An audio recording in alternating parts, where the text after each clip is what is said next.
Puji Tuhan, sebelum kita masuk pada doa bersama, mari kita renungi beberapa ayat firman Tuhan.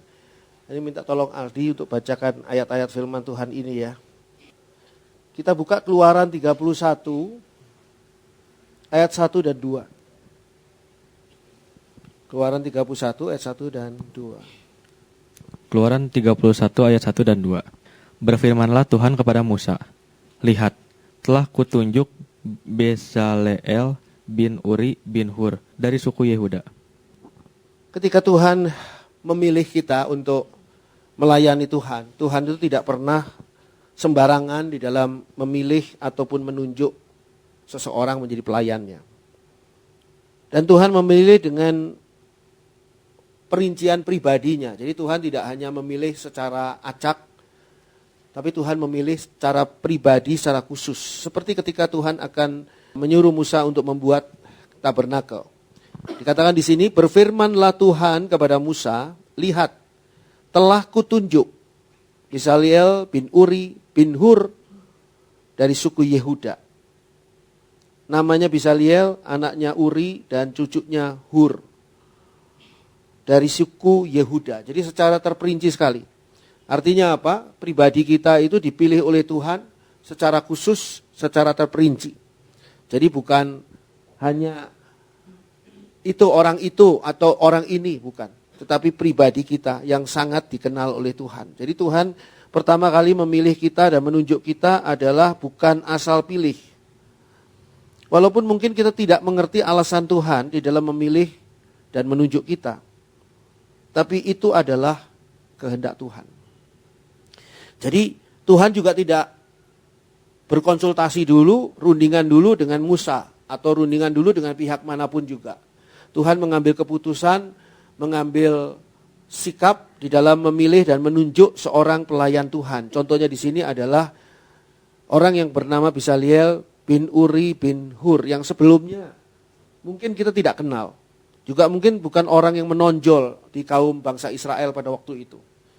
Musa tidak memilih Harun misalnya, atau Musa tidak memilih Yosua, tapi Musa justru memilih Bezaleel, orang yang mungkin tidak dikenal. Itu untuk membangun satu bangunan yang sangat penting, yaitu tabernakel. Dan kalau kita lihat di sini, apa yang Tuhan sudah lakukan ini adalah otoritas Tuhan. Sehingga kita tidak bisa juga mengatakan bahwa, loh kenapa kok orang itu yang dipilih untuk melayani di bidang anu? Mengapa orang itu kok yang dipilih untuk memimpin ini, memegang jabatan ini dan sebagainya? Kalau kita bertanya seperti itu, sesungguhnya kita tanpa sengaja kurang percaya sama Tuhan. Kita tidak percaya sama Tuhan, bahkan kita merasa lebih pandai dari Tuhan, kita merasa lebih tepat memilih ketimbang pilihan Tuhan. Ingat, Tuhan Yesus sendiri memilih 12 murid, walaupun salah satunya ada Yudas Iskariot yang akhirnya akan mengkhianati Tuhan Yesus. Tapi semuanya itu adalah dipilih oleh Tuhan. Artinya Tuhan mau memberi kesempatan kepada orang tadi, walaupun orang itu mungkin di mata kita semua adalah sosok yang kurang atau sosok yang tidak pantas, tapi menurut Tuhan dia pantas untuk diberi kesempatan untuk memegang bidang pelayanan yang Tuhan mau tunjukkan. Sehingga kalau kita lihat di sini, ini ada hubungannya dengan iman kita juga. Orang-orang yang saat itu menyaksikan. Mungkin Musa juga bertanya, kenapa kok Tuhan milih Bezaleel? Kenapa Tuhan tidak milih yang lain? Mungkin Musa punya calon, tapi bukan calonnya Musa yang dipilih oleh Tuhan. Tapi Tuhan mau pilihannya sendiri, atas pertimbangannya sendiri. Apapun juga pertimbangan itu, tapi itu adalah pertimbangan yang sempurna, yang baik. Sehingga kalau kita beriman pada Tuhan, harusnya kita juga mendukung setiap orang yang oleh Tuhan ditempatkan di bidang pelayanan masing-masing. Jadi ini adalah orang yang dipilih oleh Tuhan atau ditunjuk oleh Tuhan sebagai pelayannya. Lalu setelah itu mari kita baca Keluaran 31 ayat 3. Keluaran 31 ayat 3. Dan telah kupenuhi dia dengan roh Allah, dengan keahlian dan pengertian dan pengetahuan dalam segala macam pekerjaan. Ketika Tuhan memilih seseorang, ketika Tuhan menunjuk seseorang untuk melayani Tuhan, untuk memegang satu bidang atau satu tugas pelayanan dari Tuhan, maka Tuhan sudah memenuhi orang itu dengan Roh Kudus-Nya. Dipenuhi juga oleh Tuhan dengan keahlian dan pengertian dan pengetahuan dalam segala macam pekerjaan. Jadi seringkali kalau kita merasa bahwa wah kita kok ditunjuk sama Tuhan untuk melayani Tuhan di bidang ini, padahal saya tidak bisa melayani di bidang ini dan sebagainya. Kita sedang mengecilkan Tuhan kalau kita berbicara seperti itu. Sebab kalau Tuhan sudah memilih kita, maka Tuhan sendiri yang akan memperlengkapi kita dengan segala kemampuan yang kita butuhkan untuk melayani. Ketika Tuhan memberi kesempatan kepada kita, Tuhan tidak sedang hendak mempermalukan kita. Sehingga kita diberi kesempatan untuk melayani Tuhan, tetapi kita tidak diberi kemampuan. Ketika Tuhan memberi kesempatan, Tuhan pasti memberikan kemampuan bagi kita. Ketika Tuhan mempercayakan kepada kita satu bidang pelayanan, maka Tuhan pasti akan memberikan kemampuan bagi kita. Tinggal kita sekarang.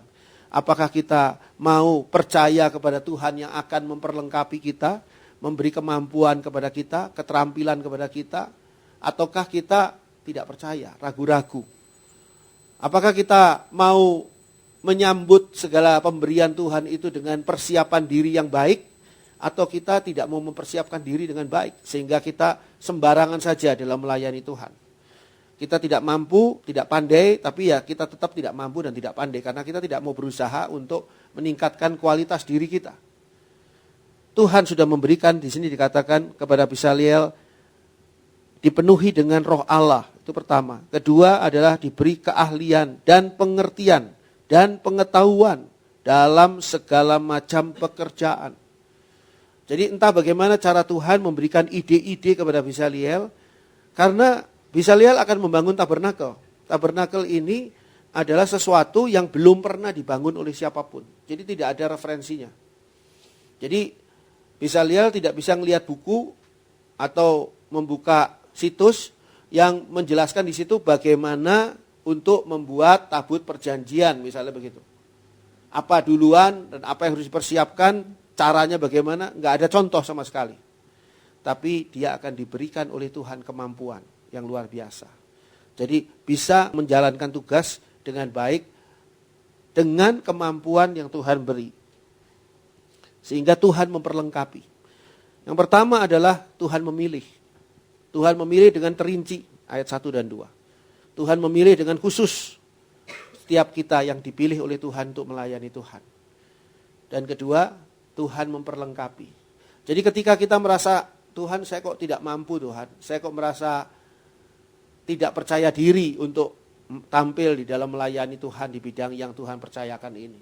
Kita bisa datang pada Tuhan. Kita bisa minta pada Tuhan. Karena Tuhan berjanji, Tuhan akan memperlengkapi kita untuk bisa kita melakukan semua hal yang harus kita lakukan, walaupun tidak ada referensinya, walaupun tidak ada contohnya, untuk kita bisa lakukan bagi kemuliaan Tuhan di dalam bidang yang Tuhan percayakan pada kita. Seperti Bisaliel. Dan ini adalah satu contoh yang sangat baik.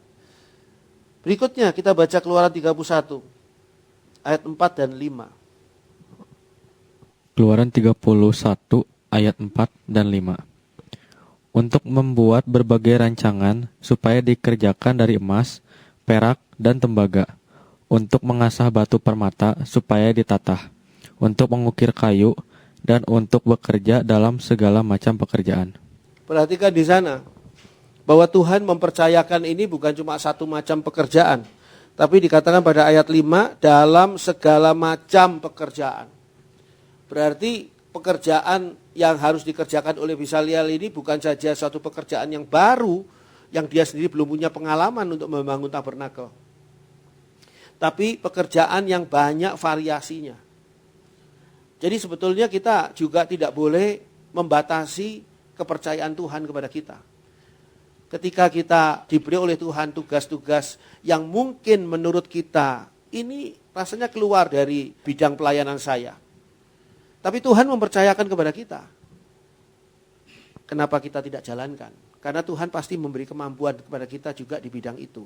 Dan Tuhan mau supaya kita melakukan itu. Jadi apa yang dipercayakan kepada Bisaliel ini, selain dia dipilih, selain dia ditunjuk sama Tuhan, diangkat oleh Tuhan, dia juga diperlengkapi oleh Tuhan, tapi dia juga diberi aneka tugas.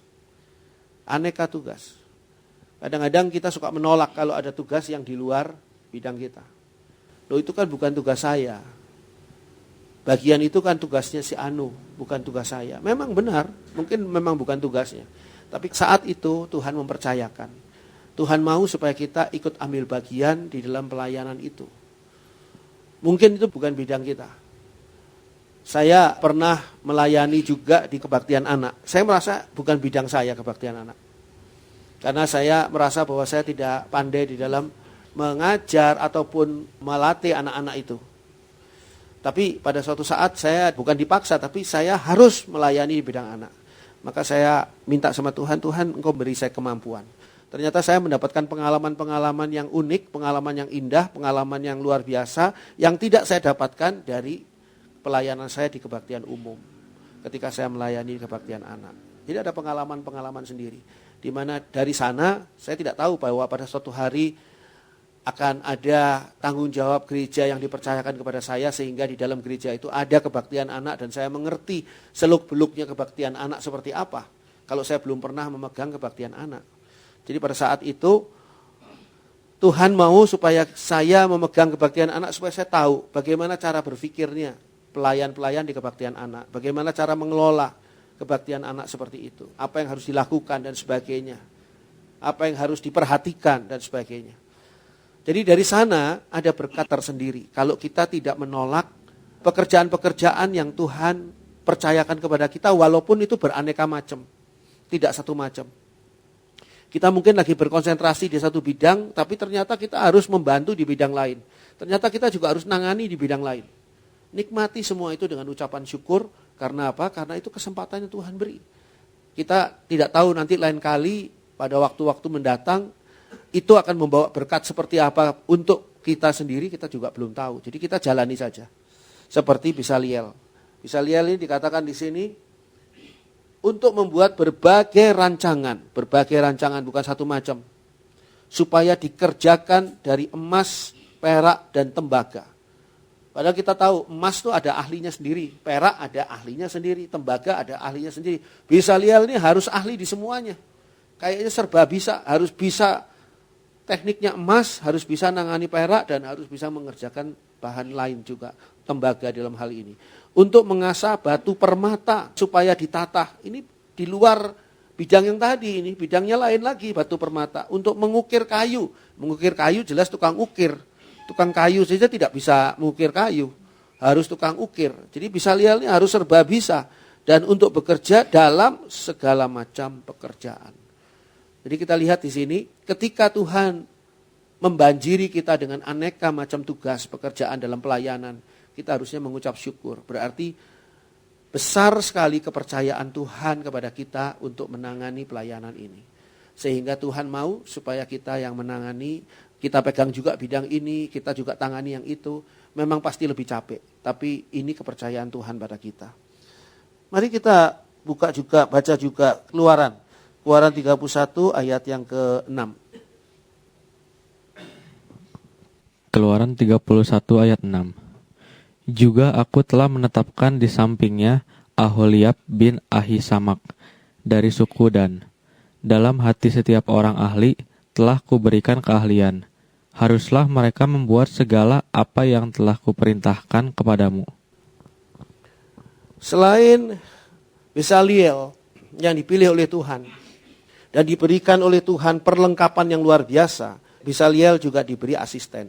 Bisaliel juga diberi orang yang mendampingi, menyertai dia. Di ayat 6 dikatakan di sana, juga aku telah menetapkan di sampingnya Aholiab bin Ahisamah. Perhatikan di sini bukan Bisaliel yang menetapkan partnernya, tapi yang menetapkan adalah Tuhan.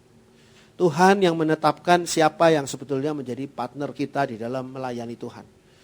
Dan kita lihat di sini bahwa pelayanan pekerjaan Tuhan itu tidak pernah bisa dilakukan sendiri. Selalu harus ada partner, teman kerjasama. Dan teman kerjasama ini misalnya di bidang musik atau di bidang pujian atau di bidang-bidang yang lain, kadang-kadang kita tidak bisa memilih. Mungkin kita berharap, waduh seandainya dia yang menjadi partner saya mungkin akan lebih baik dan sebagainya. Tapi ingat, ketika Tuhan mau membangun sebuah bangunan yang baru bagi bangsa Israel, itu namanya tabernakel. Dan Tuhan menunjuk Bisaliel, Tuhan tidak menyuruh Bisaliel, kamu cari asisten sendiri. Tapi Tuhan yang memilihkan. yaitu dikatakan di sini Aholiab bin Ahisamah dari suku Dan. Sukunya aja berbeda, tidak dari sanak keluarganya Bisaliel. Dalam hati setiap orang ahli telah kuberikan keahlian. Jadi Aholiab ini pun dipersiapkan oleh Tuhan, diberikan keahlian. Dalam hatinya diberikan keahlian. Sebab seorang asisten, seorang yang bekerja sama harusnya bisa menjadi orang yang menolong, membantu. Bukan orang yang menjadi beban. Saudara pasti akan berat sekali kalau menjalani tugas, ada asisten, tapi asistennya itu justru menjadi beban. Bukan menjadi orang yang menolong. Justru menjadi orang yang mencari masalah terus di dalam pekerjaan. Justru menjadi orang yang terus menjadi beban tambahan buat saudara. Itu pasti akan berat sekali. Dan Tuhan tidak mau seperti itu. Tuhan mau supaya orang yang kerjasama dengan kita adalah orang yang di dalam hatinya pun sudah diberi keahlian. Sehingga dia pun cukup cakap, ahli di dalam membantu Bisaliel. Karena untuk Aholiab ini pun dia tidak punya pengalaman untuk membangun tabernakel. Jadi tidak bisa Bisaliel cari asisten yang coba dari antara orang-orang Israel ini siapa yang pernah membangun tabernakel, ayo daftar. Nggak bisa, karena belum pernah ada. Jadi Tuhan yang carikan hal ini. Dan kalau kita lihat di sini, Tuhan yang memperlengkapi si Aholiab ini dengan keahlian. Haruslah mereka, perhatikan di sana, di sini sudah pakai kata mereka. Haruslah mereka membuat segala apa yang telah kuperintahkan kepadamu. Jadi tugasnya Bisaliel dan Aholiab adalah tugas yang ditetapkan oleh Tuhan. Kalau kita lihat di sini, walaupun nanti yang memimpin pekerjaan itu Bisaliel, tapi Bisaliel itu harus benar-benar minta pimpinan Tuhan. Untuk tahu apa yang harus dilakukan, dikerjakan. Supaya dia bisa melakukan segala sesuatu secara benar dan berkenan di hadapan Tuhan.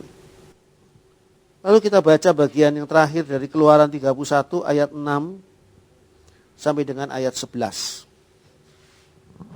Keluaran 31 ayat 6 sampai 11. Juga aku telah menetapkan di sampingnya Aholiab bin Ahisamah dari suku Dan. Dalam hati setiap orang ahli telah kuberikan keahlian. Haruslah mereka membuat segala apa yang telah kuperintahkan kepadamu. Kemah pertemuan, tabut untuk hukum, tutup pendamaian yang terletak di atasnya, dan segala perabotan kemah itu, yakni meja dengan perkakasnya, kandil dari emas murni dengan segala perkakasnya, mezbah pembakaran ukupan, mezbah korban bakaran dengan segala perkakasnya, bejana pembasuhan dengan alasnya, pakaian jabatan, baik pakaian kudus kepunyaan Imam Harun maupun pakaian anak-anaknya untuk memegang jabatan imam, minyak urapan dan ukupan dari wangi-wangian untuk tempat kudus, tepat seperti yang telah kuperintahkan kepadamu, haruslah mereka membuat semuanya. Coba saudara perinci tugasnya Bisaliel dan Aholiab. Luar biasa ini banyaknya. Ini suatu tugas besar. Dikatakan di sana mereka harus bikin kemah pertemuan. Jadi bikin kemahnya. Bikin tabut perjanjiannya. Bikin tutup pendamaiannya yang terletak di atas tabut perjanjian. Terus ayat 7 mengatakan segala perabotan kemah itu. Perabotan kemah itu pun harus dibuat oleh mereka berdua. Meja dengan perkakasnya. Kandil ini 7 kaki dian. Dari emas murni dengan segala perkakasnya. Mezbah ukupan. Coba kita bayangkan begitu banyak pekerjaannya. Bukan hanya benda-benda itu. Mezbah korban bakaran. Masih ingat kita ke mezbah korban bakaran yang ada di halaman. Dikatakan juga dengan segala perkakasnya. Ini perkakasnya itu untuk menjepit daging. Untuk mengaduk apinya dan sebagainya ya. Dikatakan pada ayat 8. Mezbah pembakaran ukupan. Lalu ayat 9. Mezbah korban bakaran dengan segala perkakasnya. Bejana pembasuhan dengan alasnya. Semua itu harus dibuat oleh Bisaliel dan Aholiab. Bukan hanya itu, pakaian jabatan, pakaian kudus kepunyaan Imam Harun, kepunyaan anak-anaknya Imam Harun yang menjabat sebagai imam. Jadi Bisaliel ini selain tukang ukir juga, tukang emas juga, tukang jahit juga, tukang bikin kemah juga. Waduh, banyaknya luar biasa. Padahal kemah saja itu ada lapisan-lapisan kulit yang berlapis-lapis di atas kemah itu. Wah, luar biasa sungguh-sungguh. Selain itu, minyak urapan dan ukupan dari wangi-wangian untuk tempat kudus. Jadi harus membuat minyak urapan. Minyak urapannya ini biasa pakai minyak zaitun. Jadi harus dibuat dari buah zaitun. Untuk diperas menjadi minyak zaitun ini. Luar biasa sekali. Terus bukan cuma itu saja. Dikatakan di sini wangi-wangian untuk tempat kudus. Jadi harus bikin dupa. Jadi produksi dupa harus serba bisa ini. Dua orang ini harus serba bisa. Tepat, nah diperhatikan. Tepat seperti yang telah kuperintahkan kepadamu. Haruslah mereka membuat semuanya. Tepat seperti yang telah kuperintahkan kepadamu. Sehingga Bisaliel dan Aholiab ini harus benar-benar punya hubungan yang dekat sekali dengan Tuhan.